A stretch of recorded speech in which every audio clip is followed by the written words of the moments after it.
네, 여러분 안녕하십니까. 시사토론의 원도현입니다. 날씨가 많이 쌀쌀해졌습니다. 최근에 전주 시내 최고의 화제는 아파트입니다. 얼마 전에 이 전주 에코시티에서 4개 단지에 총 2,746세대가 나왔고요. 이 아파트 청약에 무려 10만 명 가까운 전주 시민들이 청약을 했다고 이렇게 나왔습니다. 많은 분들이 깜짝 놀랐습니다. 전라북도 역대 최고 경쟁률이었고요. 단순하게 계산을 해봐도 6명, 전주 시민 6명 가운데 1명은 에코시티 아파트에 청약을 했다는 이야기고, 지금 계속 발표가 지금 나오고 있습니다.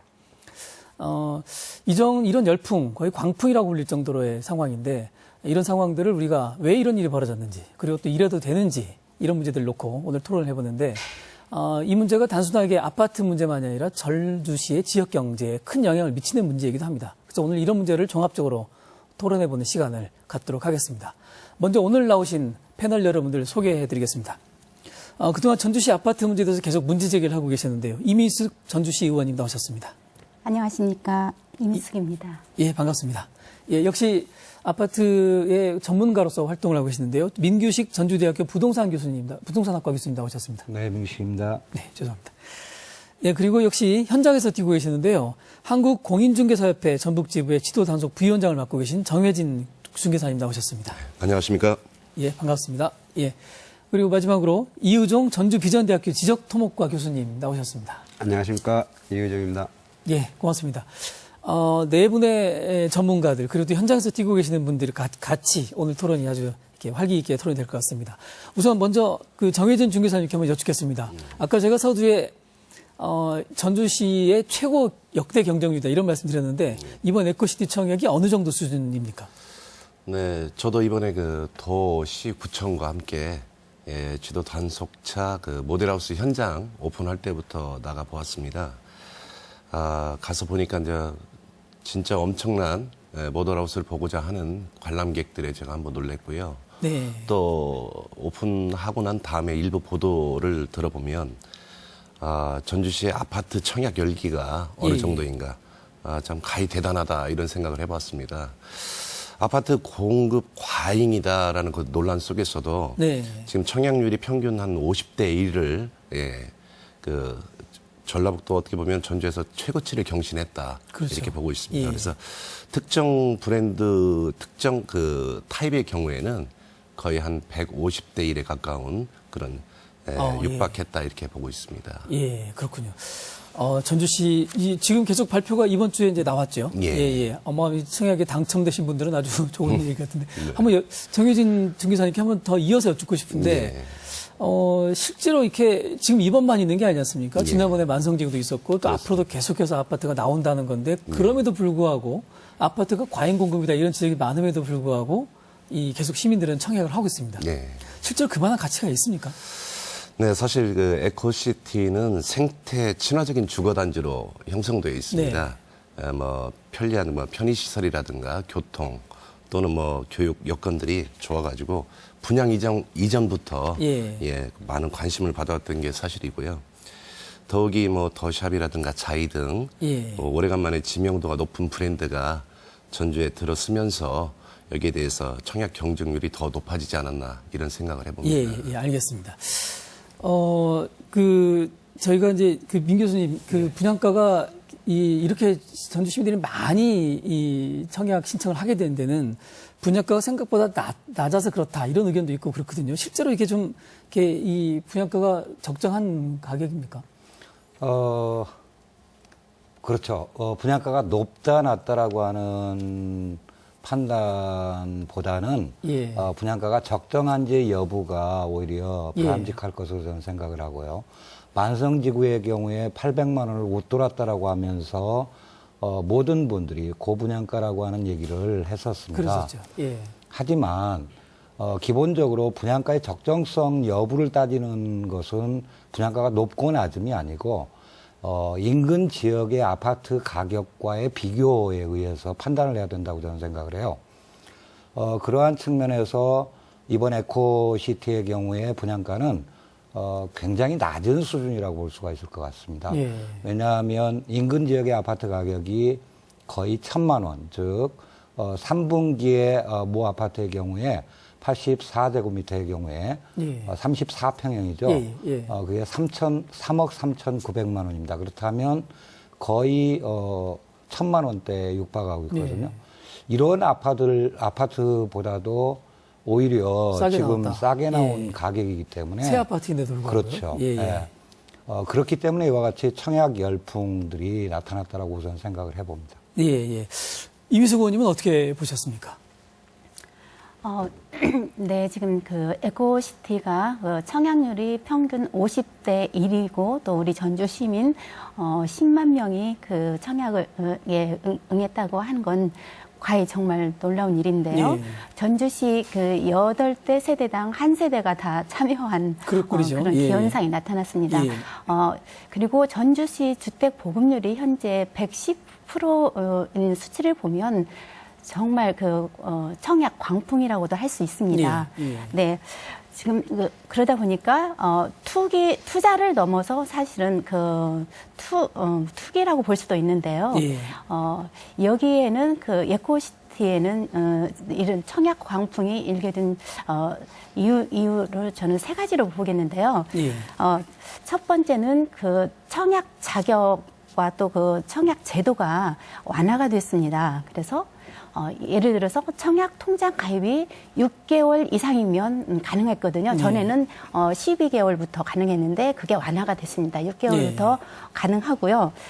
또 두 번째는 이제 투자 목적에 있어서 그 은행 대출에 있어서 주택 대출 이율이 굉장히 좀 저렴하다는 거죠. 그렇죠. 금리가 낮다는 거죠. 예, 예. 금리가 낮아서 많은 분들이 이렇게 청약을 한 것 같고요. 예. 또 거기에 사실은 서부 신시가지나 혁신도시에서 프리미엄에 대한 투기 학습 효과라고 할까요? 예. 네, 그걸 다 누렸습니다. 그래서 예.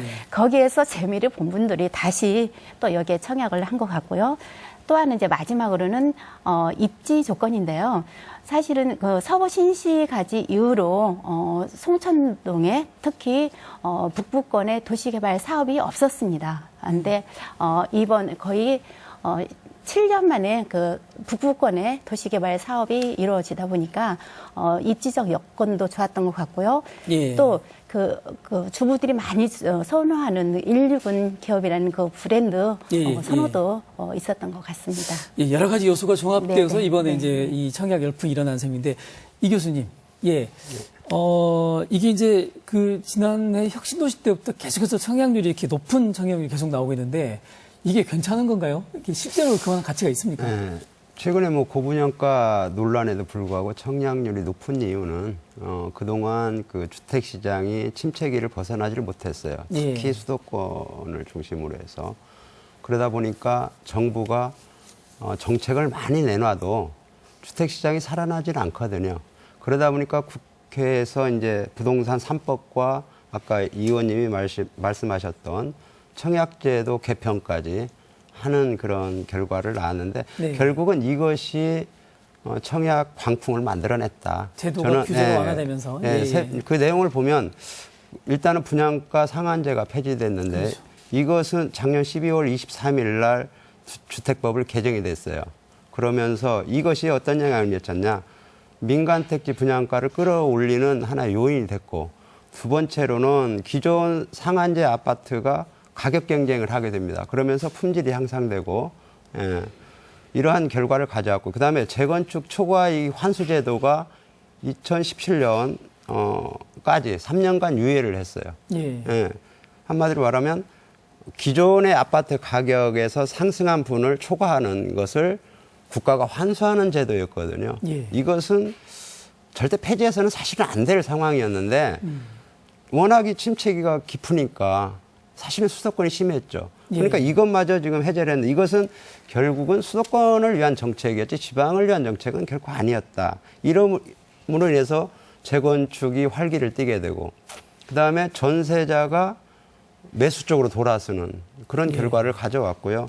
그다음에 재건축 조합원이 1인 1가구였는데 이걸 폐지해버렸어요. 그래서 중대형 아파트를 보유한 조합원조차도 소형 주택을 세 채까지 갈아탈 수 있게끔 만들었다라는 얘기죠. 예. 이것 또한 수도권의 정책이 아니었나. 예. 개인적으로 이렇게 보고요. 이것이 또 전세를 해서 수요로 전환을 가져오는 가장 큰 원인이다. 네. 그다음에 청약제도 아까 이 의원님이 말씀했던 청약제도 개편도 청약 통장으로 일원화를 시켰어요.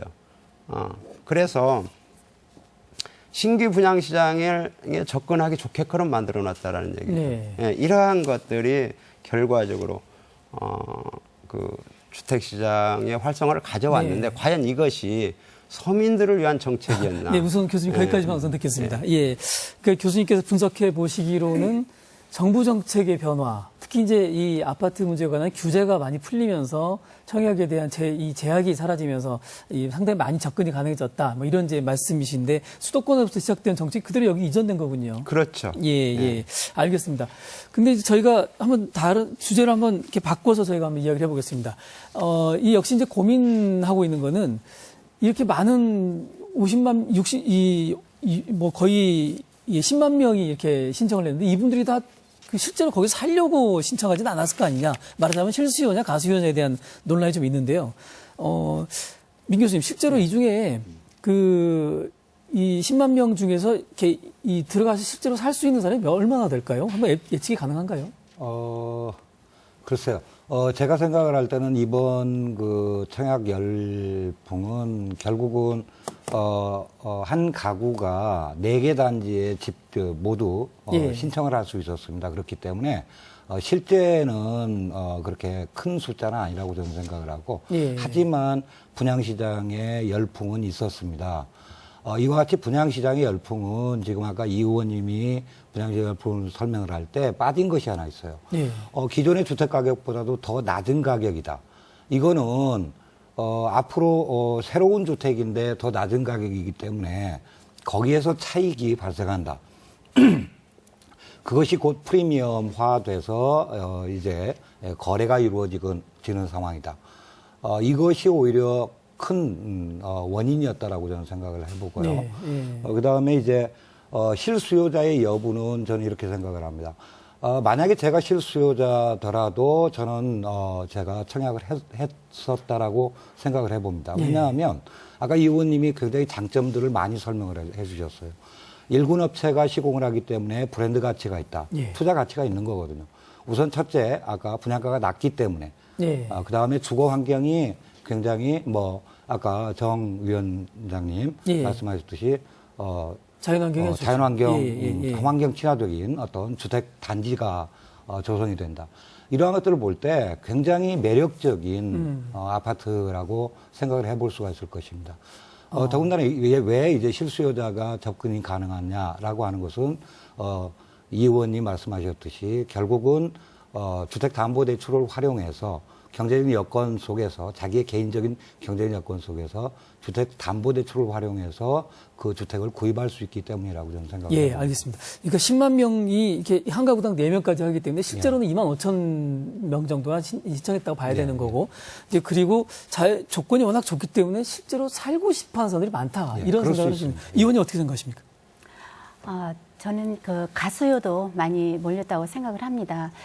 현재 전주 시내 앞으로 3년 이내에 그 아파트 공급 현황을 보면은요, 만성지구가 5,500세대고요, 혁신도시 일부 그 자녀 세대가 한 1,500세대가 남아 있고요. 또 효천지구가 4,500세대입니다. 그리고 이번 에코시티를 포함하면 그 13,000세대거든요. 그리고 앞으로도 재개발, 재건축으로 3년 이내에 들어설 아파트가 거의 한 5만 세대입니다. 그렇기 때문에 과잉 공급이 지금 불보듯 뻔한데요.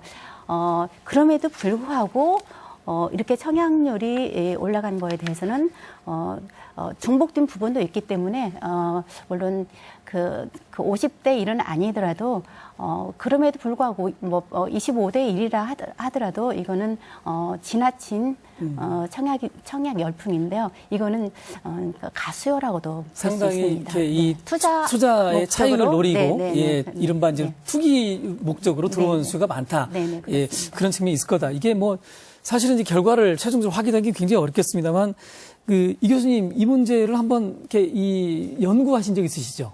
이 전주 시민의 경제적 여건과 아파트의 주거 상황 이거 한번 조건 네. 예, 예. 그 과거에 보면은 우리 공동주택이 사는 사람들을 평균을 내봤더니 80평방미터 이하에 사는 사람들이 73%였어요. 34평대 이하. 예. 예. 그런데 최근에 보면 80평 이상을 공급을 80% 이상을 하거든요. 예. 60평방미터 기준에서 서민주택을 공급하는 건 20%가 좀 밑돌아요. 예. 그런데 지금 주택 보급률이 110%에 육박하는데도 우리 무주택자는 28.6%에 정확하니. 네. 예, 현재 올해를 몇 년도? 올해 예, 기준에서 예, 예, 예. 무주택자가 28.6%입니다. 자, 그러면 결국은 80평방미터 이상에 거주하는 층이 26%라는 답이 나와요. 예. 예, 그 다음에 무주택자 28.6%. 그런데 문제는 가장 중요한 부분인 것 같아요. 우리 전라북도 자영업자 수가 23%입니다. 예. 23%인데 이 자영업자들이 공급 과잉을 하고 또 새로운 신시가제가 생기면서 구도심거나 새로운 상권이 형성된 상권들이 다 무너져 버렸어요. 예. 그렇다면 결과적으로 그 자영업자들의 경제력이 좋아진 건 절대 아니다. 왜냐? 지금 아파트 표준 건축비 가격이 56% 올랐고 소비자 물가가 31.6%가 올랐습니다. 그렇다면 자영업자 23%가 경제력이 더 좋아졌다. 이렇게 보기는 어렵거든요. 그렇죠. 예. 자, 그렇다면 요즘 광풍이 불고 있는 아파트 분양 실수요자가 과연 몇 프로나 될 거냐. 저는 절대적으로 50%가 넘기가 어렵다. 통계적으로. 이렇게 봅니다. 예. 자, 80평방미터 이상에 거주했던 26%라는 사람들이 경제력이 그렇게 좋아졌냐. 그건 아니다. 그러면 그 사람들이 다 갈아탄다고 하더라도 어느 한 곳은 공실이 나올 걸 불이보듯 뻔하고 또 무주택자 28.6%가 다 청약을 했다 하더라도 뭐 불가능한 얘기죠. 불가능한 얘기고 예. 가장 중요한 부분이 딱 두 가지가 될 수가 있는데 최근에 보면 특별 분양을 받은 사람들조차도 프리미엄을 받고 넘긴단 말이에요. 예. 그 사람들은 경제적인 여건이 안 되기 때문에 넘긴 거거든요. 예. 그래서 저는 실수요자가 50%가 넘기는 좀 어렵지 않느냐. 예, 이게 현장 이야기를 한번 들어봐야 될 것 같습니다. 예, 정의진 중개사님. 예, 의견이 조금 엇갈립니다. 이게 민 교수님은 실수요의 성격이 상당히 있다라고 보시는 거고요. 두 분은, 이거는 상당히 투기적 성격이 강하다 이렇게 보시는데, 현장에서 어떻게 느끼십니까? 소비자 입장에서도 선택할 수 있는 폭이 상당히 많다, 아직도. 그렇기 때문에 이제는 과거와 같이 묻지마 투자보다는 이제는 선별을 해서 나가는 그런 형태가 되지 잠깐만, 않을까. 직전에 있던 게 만성지구였죠? 예. 만성지구는 어떻게, 청약률과 계약률 어떻게 됐었어요? 예. 지난 10월이죠. 예, 10월이죠. 만성지구내에서 이제 제일 처음 아파트가 분양을 했습니다. 예. 그래서 제가 그 현장에도 나가 봤었는데 1순위로 청약이 마감이 됐고요. 그다음에 12대 1로 12대 1. 예, 그렇게 이제 현수막을 걸었었습니다. 예. 그런데 청약 기간이 끝나자마자 선착순 자녀 세대 분양을 진행한 것으로 알고 있어요. 미분양이 나왔다는 얘기군요. 그런 셈입니다. 예. 네. 그렇군요. 그렇게 본다면 이제 이 중개사님의 보시기는 네. 이번에 이 에코시티 경우도 네. 그럴 가능성이 있다 이렇게 보시는 거군요. 사실 그 방향 배치도를 굉장히 우리 전주 시민들은 많이 따지는데 예. 정남향 형태는 없어요. 반상형으로. 그러다 보니까 거기에서 예를 들어서 고층을 손할 수도 있지만 또는 저층이 당첨되었을 경우에 포기하는 분도 있지 않을까 이런 생각도 해봅니다. 민 교수님 이게 어떻게 보십니까? 그러니까요. 물론, 그 단기 차익을 노리는, 예. 가수요 성격을 가질 수밖에 없는 구조입니다. 무슨 얘기인 거니, 기존의 아파트 가격보다도 낮은 분양가이기 때문에 결국 프리미엄이 붙는다. 그렇다면 프리미엄을 챙기기 위한 수요가 있을 수 있다라고 저는 생각을 해봅니다. 예. 하지만 실수요자들이 참여를 해서 그런 실수요자들이 당첨이 됐을 경우에 나중에 투자적인 가치를 생각을 할 때 곧바로 이렇게 처분을 하지는 않을 거라고 저는 예. 생각을 하고 있습니다. 예. 그 만성동에서 분양한 걸 보면 정확하게 11.7대 1이었다고 그래요. 근데 본 계약에서 미분양이 됐잖아요. 예. 그런데 중요한 것은 그 혁신도시에 입주하는 기관들의 20%를 가져갔어요. 그러고도 미분양이 일어났고 3순위까지 가고도 미분양이 일어났다. 이것은 가수요층이 절대 다수였다라는 걸 보여주는 반증이라고 저는 확신을 합니다. 그러면 만성지구에서는 실제로 이렇게 떴다방이 별로 재미를 못 봤다는 얘기가 되겠네요. 그런데 우리 부위원장님이 뭐 일부 떴다방이 있을 수 있다면 제가 봤을 때는 외지에 떴다방은 없는 걸로 저는 보여요. 예, 외지에 떴다방은 없고 프리미엄을 노린 그야말로 가수여층, 그렇다고 경제력이 없는 사람조차 넣어놔도 청약을 하고 보는, 그러고 본계약에 가서는 포기하는 예. 이런 현상이 일어났다라는 것이죠. 그 청약을 했는데 일단 이게 당첨이 됐단 말이죠. 네. 그런데 실제로는 자기는 들어갈 살 생각이 없어서 포기해버리고, 그렇죠. 그리고 프리미엄도 못 받고 그냥 포기하는 거군요. 그렇죠. 그런데 예. 그게 지금, 만성지구에서 일어났다는 네, 상황이 그래서 되는 거죠. 에코시티 같은 경우도 지금 이제 청약자 발표를 하고 있고 또 본계약이 들어가는데요. 네네. 결국은 여기도 마찬가지일 것이다. 만약에 프리미엄이 3천만 원을 넘지 않고 1,000만 원 이짝저짝 한다라면 이것은 미분양이 나올 소지가 크다. 예. 예. 현장에서 어떻게 보십니까? 이 교수님의 분석에 대해서 저도 이제- 시민들이 아주 궁금해하실 것 같습니다. 실질적으로 아까 말씀하신 대로 뭐 특별 공급에 대해서 실입주를 하지 않으실 분들, 이런 분들이 이제 매물로 이렇게 이제 나오는 현상이라든가, 또 얼마 전에 발표가 시작됐습니다. 그래서 그 현상들을 보니까 그렇게 프리미엄이 많이 형성되어 있지는 않은 상황인 것 같아요. 예. 그래서 아까 이 교수님 말씀대로 좀 가수요층이 좀 많이 저변에 깔려 있지 않나, 이런 생각도 해봅니다. 시민들께서 잘 판단하셔야 될 것 같고, 현장의 분위기가 아주 묘하게 지금 가고 있는 것 같습니다. 이제 저희가 조금 주제를 한번 바꿔봐서 에코시티 청약 문제를 놓고, 이게 이제 오랜 부동산 시장의 관행이면서 또 한편으로는 이제 문제다, 이렇게 이제 이야기가 왔던 게, 저희가 아무래도 떴다방, 뭐 이런 문제들, 기획부동산 이런 얘기 많이 하지 않습니까? 예. 중 기사님, 실제로 현장에서 그런 분위기가 좀 감지되고 있습니까? 제가 지금,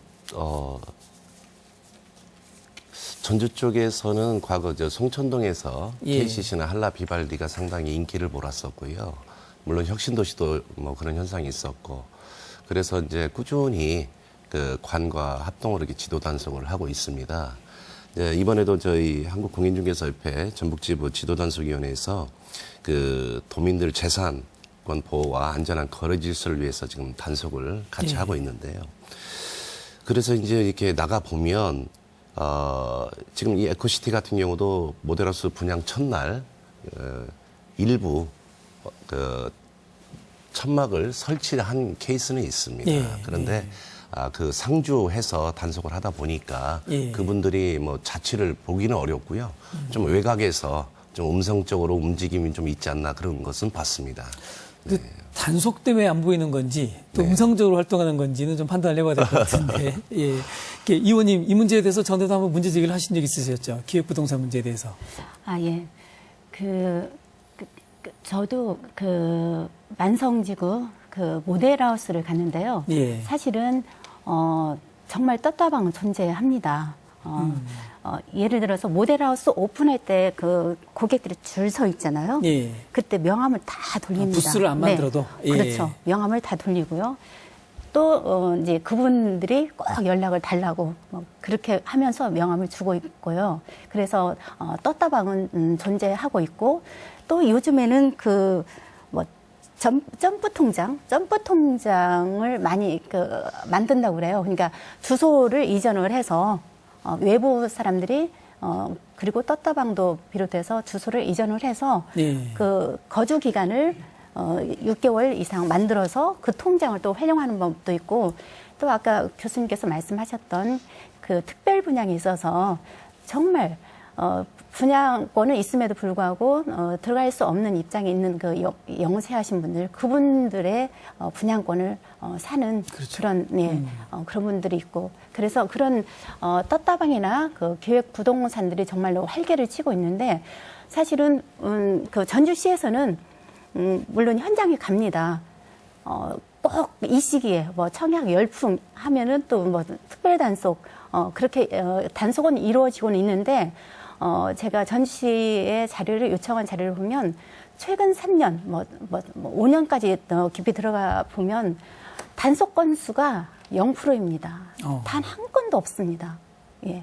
그래서 저는 우리 전주시 행정이 정말 과감한 행정이 이루어져야 되지 않겠는가. 한 사례가 있어야만 그 사례를 보고 정말 또 떴다방도 움츠릴 것이고 또 이렇게 계획 부동산이 활기를 치지 않을 거라고 생각을 합니다. 네. 저는 그 부분에 대해서 이제 우리 이 의원님 말씀하셨는데 이제 우리가 속칭 떴다방이라고 표현을 합니다. 근데 그 일부 자격을 갖춘 중개사님들이 행위하는 것은 떴다방이 아니거든요. 예. 그는 정상적인 영업 활동입니다. 그렇죠. 단 전매 제한이 있는 상황에서 그걸 사고팔고를 붙이게 되면 그건 불법이 되겠습니다. 예. 하지만 이제 저희들이 표현을 할 때 떴다방 하면 어떤 현수막을 차려놓거나 또는 불특정 다수에게 무자격자들이 그 피형성을 유도하는 행위 이런 것들을 좀 본질적인 떴다방이 아닌가 그렇게 생각을 해봅니다. 근데 이런 문제를 좀 제어하고 정리하기 위해서 그래서 전매권 제도를 이제 제한하지 않습니까? 예. 그런 부분들이 지금 어떤 문제들이 좀 있나요?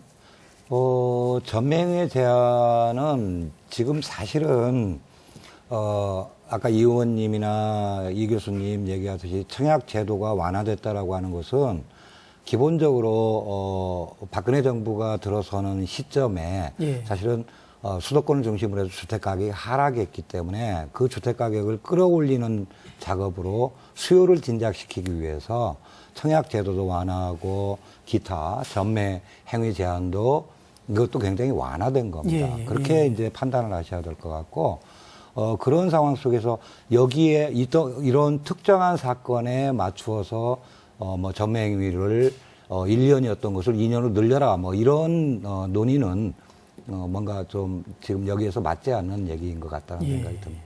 그렇군요. 이 교수님, 저희가 이제 이 문제를 좀 심각하게 보는 이유 중에 하나가 이게 만약에 이 만성지구화처럼 미분양 사태가 일어나고 청약률은 높았는데 미분양 사태가 일어나고 또 이제 이 계약이 제대로 이루어지지 않고 이랬을 경우에 이제 여러 가지 문제가 발생하지 않겠습니까? 예. 예. 사실은 부동산 가격의 상승보다 더 무서운 게 부동산 가격 하락이거든요. 네. 앞으로 지금 뭐 약 6만 6천 세대, 앞으로 보급이 2017년까지 지금 올 겨울에 인허가 들어갈까지 합치면 약 10만 세대가 넘는데요. 이것은 결국은 어딘가에는 공실이 나온다는 것이 그렇죠. 확실하거든요. 왜냐하면 예. 그동안의 전주시 인구 증가율, 전라북도 인구 증가율을 보면 10만 세대라는 인구 과연 이게 가능할까? 네. 진짜 의심할 여지가 있고 또 두 번째로 가장 중요한 것은 지금 최근에 수도권에서 집단 대출을 금융기관에서 꺼리고 있다라는 것은 앞으로의 부동산 시장이 어렵다라는 걸 미리 예측한 거 아니냐? 예, 저는 그렇게 보고 또 방금 말씀드렸듯이 이게 분양률이 기대에 못 미칠 경우 만약에 그랬을 경우 가장 중요한 것은 상권의 붕괴예요. 예. 예. 지금 도시 정책이 계속 확산 일변도로 나갔지 않습니까? 인구는 늘어나지 않은데 도시는 계속 커졌어요. 그러면 아까 얘기했듯이 약 26%의 자영업자들은 어디로 가라는 것이냐는 얘기죠. 지금 전주만 해도 중화산동이나 그동안 상권이 형성됐던 곳들이 다 무너졌어요. 예. 이것은 우리 이 의원님이나 행정기관이나 정말 고민해야 할 부분이 아닌가. 예. 심각하게. 이게 앞으로 2017년 2년 후입니다. 그때 가서는 여러 가지 외부적인 요인, 대외적인 요인이나 국내 요인이나 모든 걸 봐도 우리나라 경기가 어렵다라는 걸 많이 얘기들을 하고 있습니다. 특히 부동산에 있어서는 더 어려울 것이다. 예. 지금 금리가 인하되고 이렇게 되고 있음에도 이 자금이 수익성 부동산 시장으로 가지를 못하고 주택 시장으로 쏠리고 있다라는 것은 주택 물량이 그만큼 많이 나오고 그다음에 거기서 프리미엄을 잠깐 노리고 나가겠다는 세력이지 이게 과연 실수요자의 세력이겠느냐는 얘기죠. 예, 정부 입장에서 보면 뭐 이렇게 쉽게 경기를 부양하는 게 건설 분야고 그러다 보니까 그렇죠. 주택을 하는데 걱정되는 부분이 확실히 있습니다. 그 실제로 에코시티 분양되면서 인근의 부동산도 가격 아파트도 많이 같이 오르고 있다고. 예. 어떻습니까?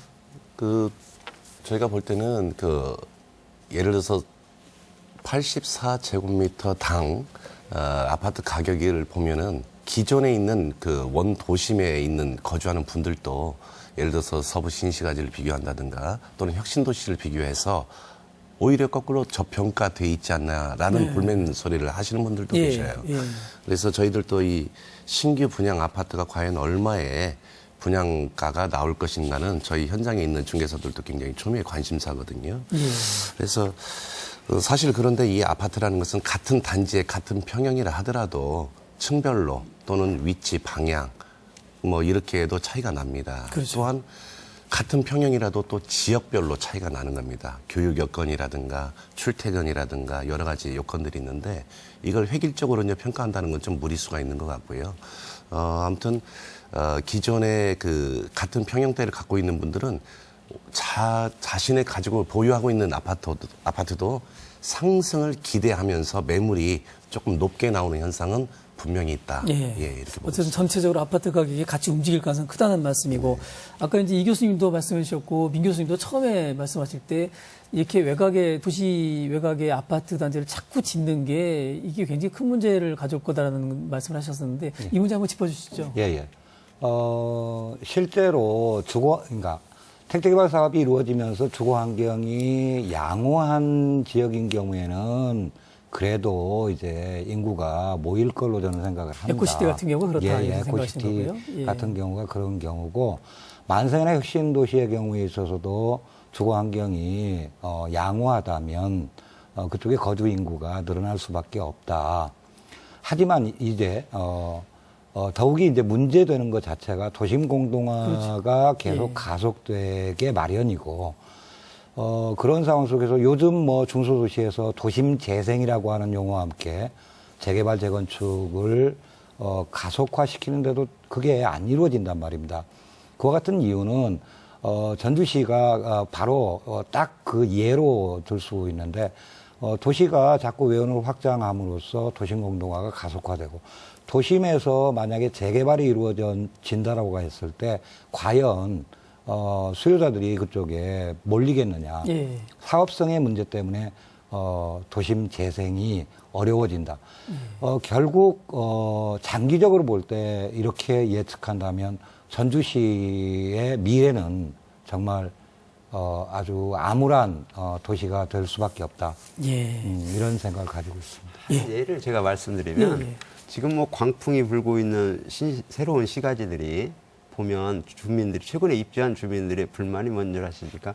가장 중요한 게 생활 필수품이 없다라는 거예요. 그렇죠. 예. 어. 거주 환경이 좋지가 않다는 거죠. 그렇죠. 예. 편의성이 없어서. 거주 환경 중에서 중요한 부분이거든요.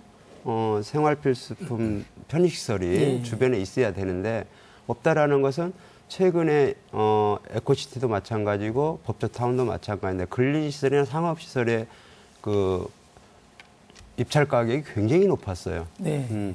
거기에 상가를 줬을 경우 과연 그 사람들은 토지 가격, 건축비를 합산해서 임대를 내놓게 되는데 예. 그 임대 가격을 따라갈 수 있는 부가가치 있는 품목들이 있겠느냐.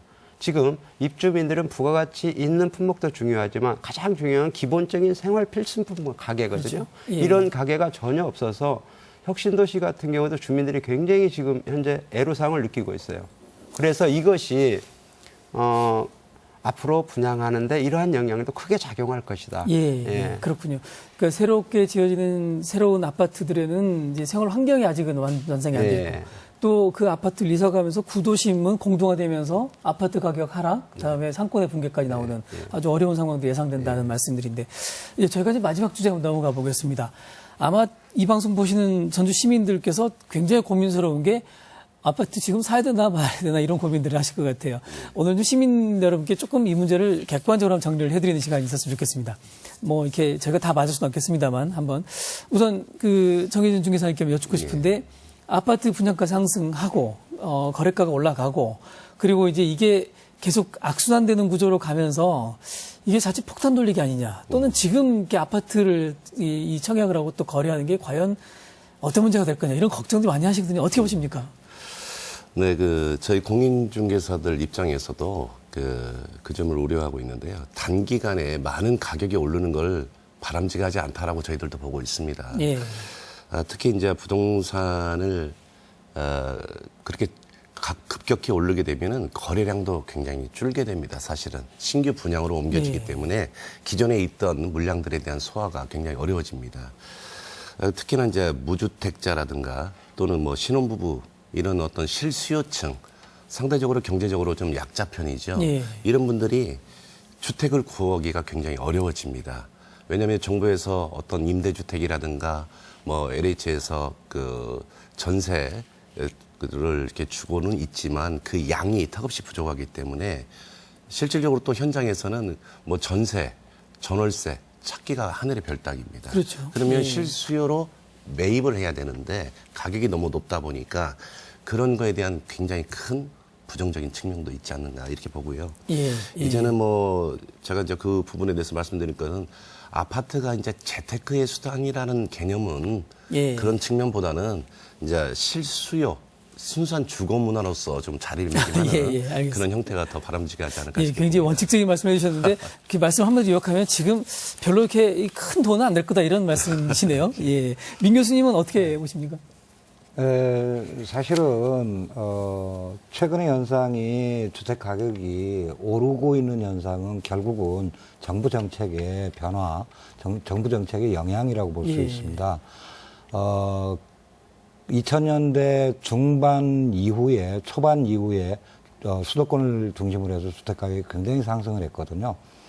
그런데 이 주택 가격이 갑자기 하락하는 경우에 있어서 또는 점차적으로 하락하더라도 이게 커다란 경제 문제가 될 수가 있습니다. 왜냐하면 거의 이게 높은 가격의 주택인 경우에 있어서 주택담보대출을 활용하고 있는데 주택담보대출에 이자를 갚지 못하는 상황들이 발생을 한다든지 주택가격 하락함으로써 이런 현상이 발생한 게 2008년도에 미국발 그 예, 서브프라임 예. 모기지란 말입니다. 이런 현상이 나타나지 않도록 박근혜 정부에 들어서면서 주택가격을 좀 올려가는 수요를 증가시켜서 이런 정책이 나타났었는데 사실 전주라는 중소도시에서 과연 정책적인 측면에서 과연 주택가격 하락을 막을 수 있을 것이냐라고 하는 부분은 한번 생각을 해봐야 될 것 같습니다. 그래서 결국은 이제 신규 택지 개발 사업에 의한 아파트 공급이라고 하는 것이 정말 앞으로 커다란 문제가 될 수 있지 않을까라는 생각을 가집니다. 이 교수님 그 혹시 뭐 이런 문제를 막을 수 있는 방법, 정책도 대안 같은 게 혹시 있으면 아니, 예. 저는 그것보다는 예. 방금 말씀드린 부동산 시장의 저는 하락을 저는 지금 걱정하고 있어요. 예. 이 불황이 무슨 하락이냐 하겠지만 예. 첫째는 건설업체들한테 집단 대출을 은행에서 안 하려고 한다라는 것. 두 번째는 건설업체들이 지금 밀어내기식 분양을 하고 있다라는 것. 세 번째는 앞으로 분양될 물량이 너무 많다라는 것. 또 가계대출이 위험수위에 올라왔다라는 것. 예. 이런 걸 모든 걸 볼 때 앞으로 2년 후에 일어날 부동산 침체를 저는 걱정해야 된다. 예, 예. 그래서 버블까지도 걱정하는 사람이 있어요. 예. 그렇다면 실수요자들은 현재 신중해야 되지 않냐. 예. 너무 조급하게 할 이유는 없다. 저는 이렇게 봅니다. 알겠습니다. 네, 오늘 이제 그 토론이 상당히 여러 가지 중요한 주제를 다뤘습니다만 이제 마무리를 해야 될 것 같습니다. 마무리 말씀을 좀 부탁드리겠습니다. 이미숙 의원님부터 좀 오늘 토론의 마무리 부탁드립니다. 네, 그 주택 보급 사업은 공적 영역의 사업이라고 생각을 합니다.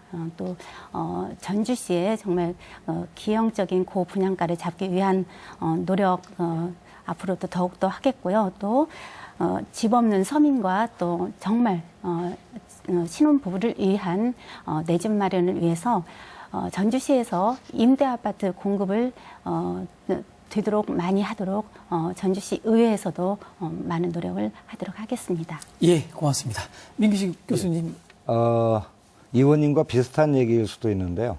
오늘 주제가 사실은 분양시장의 과열입니다. 네. 즉 신규 아파트의 분양시장에 대한 얘기를 했는데 사실 이와 같이 신규 아파트를 공급하더라도 그 아파트가 그림의 떡일 수밖에 없는 무주택 서민들, 무주택 저소득계층을 위한 주택 정책이 마련이 돼야 된다고 생각을 하고 이런 측면에서 과연 뭐 전주시에서 또는 전라북도에서 정말 노력을 경주해야 되지 않나라는 생각을 가집니다. 예, 고맙습니다. 정혜진 중개사님 예. 오늘 고맙습니다. 아, 마무리 감사합니다. 말씀 부탁드립니다. 네, 그 일부 보도에 따르면은 전라북도 주택 보급률이 이미 110%를 넘었다 네. 이렇게 보도를 하고 있습니다. 물론 여가율이 있어야 팔고 이사를 하고 새로 입주하고 이런 부분들이 있는데요. 이 부분이 너무 지나치게 넘어서고 있는 부분도 있고요. 부동산 특히 주택 시장도 수요와 공급이라는 경제 논리를 벗어날 수는 없습니다. 그런데 이제 제가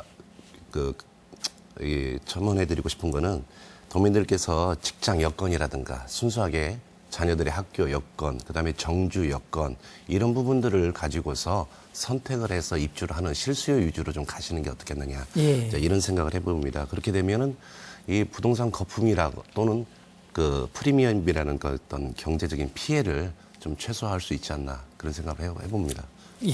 예, 고맙습니다. 마지막으로 이우정 교수님. 예. 진정으로 중앙정부나 지방정부가 서민들의 주택 문제를 해결하고 이 고분양가 문제를 해결하려면 분양아파트 문제는 건설업체나 시장에 맡기고 정부 투자기관인 LH나 전북개발공사 같은 경우는 그 서민 주거 안정을 위해서 임대주택에 힘을 쏟아야 된다고 보고요. 그러기 위해서 택지 쪽은 분양 가격, 임대아파트 쪽 건설로는 택지 가격을 좀 낮출 수 있는 또 늘릴 수 있는 택지 면적을 늘릴 수 있는 법적 근거를 마련해야 된다고 생각을 합니다. 예, 고맙습니다. 오늘 아파트 과열의 이야기를 시작해서 마지막으로는 서민주택의 문제까지를 결론적으로 우리 얘기를 했습니다. 네, 오늘 토론을 이제 정리해 보겠습니다. 도시가 발전하고 인구가 늘어나면서 이 아파트가 건설이 많이 이루어지고 또 건설 기회가 부양되는 건 아주 좋은 일입니다. 그러나 지금 전주시의 경우는 이 지역 경제가 현재 침체되어 있고 인구가 늘지 않은 상황에서 아파트가 아주 과열되는 상황들이 일어나면서 많은 걱정들이 있습니다. 아파트 문제를 오늘 토론에서 많은 분들이 말씀해 주셨습니다만 아파트를 실제로 내가 살겠다고 하는 주거의 개념으로 봐야지 어떤 재산 형성의 과정으로 보는 거는 상당히 좀 문제가 되는 상황인 것 같고, 어쨌든 지금 전주의 아파트들이 계속해서 이어지게 되어 있습니다. 이 아파트 문제가 이번 문제만이 아니라 앞으로도 아주 중요한 문제들로 제기될 것 같고, 정책적으로도 많은 보완이 필요할 것 같습니다. 오늘 이 아파트 문제에 대한 토론을 했었는데 저희가 조금 더, 좀 더 성숙한 시민의식으로 이 문제를 바라보면서 여러 가지 문제를 같이 고민해보는 시간 되었으면 좋겠습니다. 오늘 시사 토론 여기서 마치겠습니다. 고맙습니다.